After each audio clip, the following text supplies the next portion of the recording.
Hey guys, welcome to the Mountain Bear Show. Bear Talk number 38. Just two more to 40. Oh, but one more. But anyhow, uh, I'm trying to think of something really nice to do for that. I gotta make some calls and things and get this shit together. I want it to be awesome. You know what I mean? Anyhow, see, oh, that's not what you think. It's just my button came undone. Hold up. Yeah, see, it was a button. Anyhow, bam! I don't know. How you doing? Uh, um, anyhow, I guess I'm gonna do this Dear Bubba stuff, because that's kind of fun to answer questions. And, I kind of like them. It's like, I don't know, it's that fucking hat. How you doing? Um, I don't know, I really like them and I enjoy these questions. So, I guess let's get into it. How do you feel about guys who post profile pictures of either someone else or pictures of themselves from maybe 10 to 20 years ago? My feelings are this. If they're pictures of you, that's okay. I mean, don't, if it's a picture from 10 years ago, don't portray that you're that person now or you look that way. That's a little iffy. But now, with these people posting pictures not of them, you know how I feel. I prefer it to be them, because it shows you who they are. That's just my personal preference on that. Second question: we hear of guys who grow tired of the bear scene and even the bear community at large.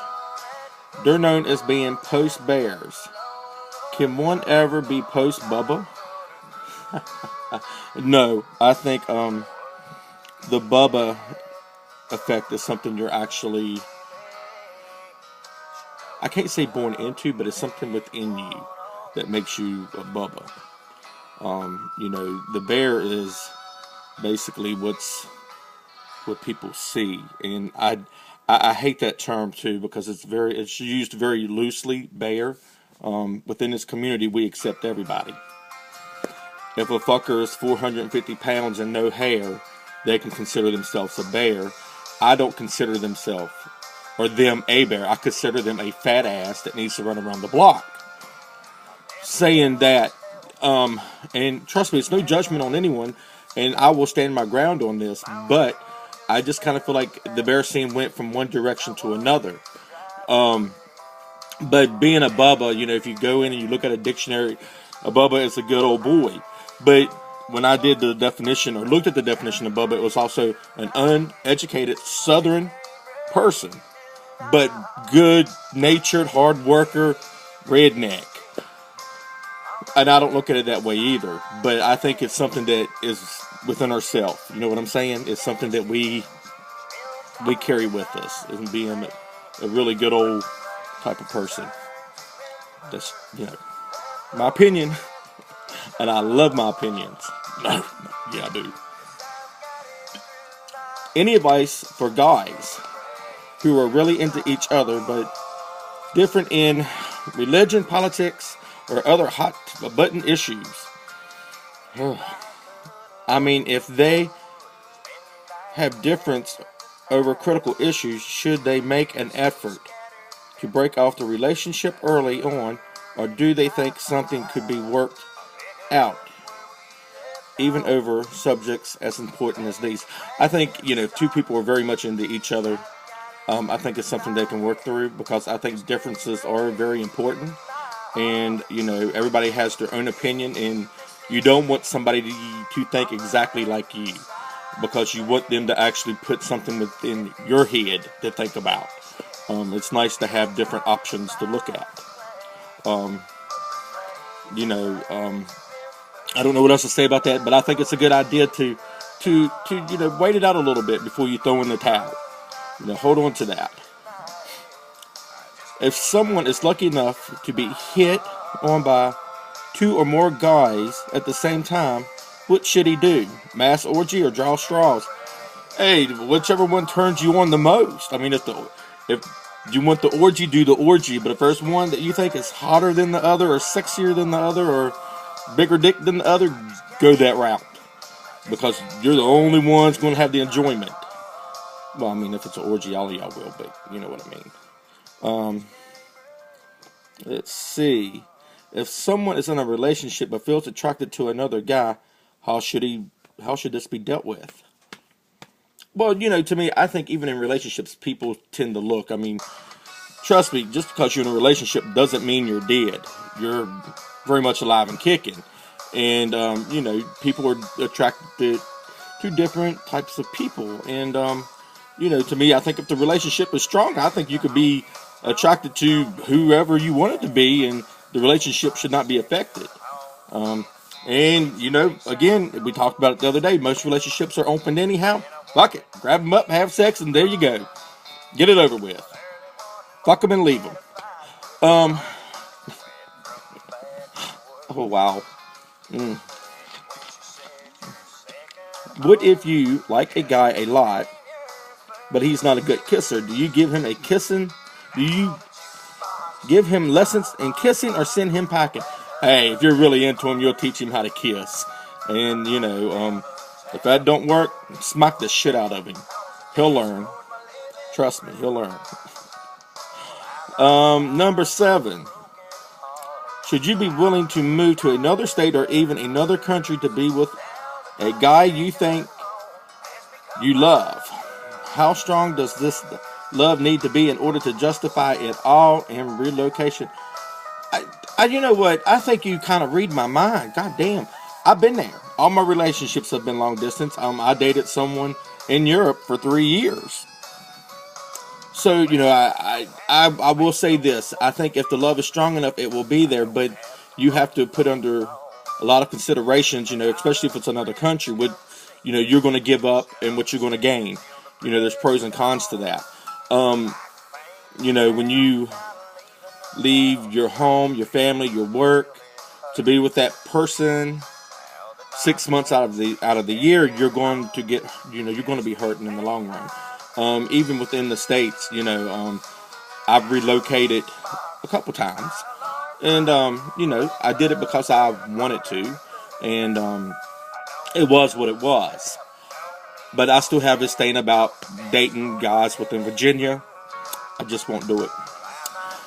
Won't do it. So, saying that, I believe in it. I believe in, a long distance relationship can work. It just takes a lot of work to do it. A lot of work. If a guy tells his playmate, "I love you," in the heat of passion, should it be taken seriously or considered just part of the act of playing together? I just was talking to one of my friends, and he kind of let things like that slip, and I think there's like a little drawback between him and the guy he's been seeing. I think if it's in the heat of passion, it's one thing. But if two people are saying it at the same time, and then one of them acts all jaded about it, I think that person needs a reality check. I think, people fall in love way too easily. I think that being in love and loving somebody is way two different things. And, I think a lot of times when people say, "I love you," it just take that as face value. But when they say, "I'm in love with you," that's the real deal. So, really, really take that into consideration. Toilet seat up or down? Up, baby, up. Mac or PC? Fucking Mac. Trust me. Mac, I love a Mac. Should you settle for what you can get now or hold out for the perfect guy who may or who may not come along eventually? I don't think you'll ever settle down for that person that's not right for you. I just think that some people might need to come down off their little high horse and say, You know, you're not lowering your standards, but at the same time, you know, this is what you really want. Um, you know, I think that's something that you have to project in yourself to make sure that all that is okay with you. Um, Number 12. Does it make sense for guys in a close relationship to go to bear runs, given that most such events are all about getting laid with as many guys as possible? See, I've never thought about that at a bear run. To me, and I've always said it, and I'll say it again, when people that go to bear runs, you make it what you want it to be. The ones that I've been to, for the most part, have been to socialize. For me, that's what it was all about. Was the, you know, being out there with the band of brothers type thing. But I think if you're in a close relationship, you go to a bear run again. You make it what you want it to be. You don't go there with that intent to hook up.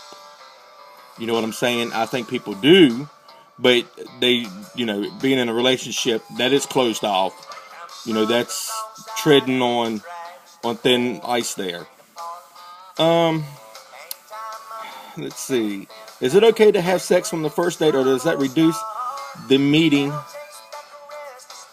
to just another encounter? Hey, sex on the first date, been there, done that, and ended up in a 3-year relationship. Again, who hasn't done that? I think you're an adult. He's an adult. Why not do it? You know, get it done. Should Bubba's hold hands or show affection in public, not at a bear run? You know, I'm kind of this way. I'm not really big on public display. I think that it's just too much when you're smothered with it. You know, a peck on the cheek, a peck on the lips, you know, is one thing. But to make out right there in front of everybody constantly is way overboard for me. It's like I cannot handle that. So for some people it works, and for some people it don't. And again, I love these questions, and I'm going to end them with that. And I'll do y'all the other ones. How you doing?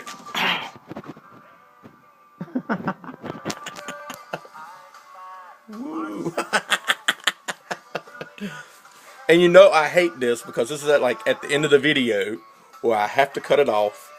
And you know, I guess I will. And I'll talk to you boys later. Big hugs, a lot of love. Don't forget, guys, whoever sees this that is not a member of the Bubba Bears Gone Wild, we're a really cool Facebook group. You should check us out. Big hugs, a lot of love. Have a good Saturday night. Bye.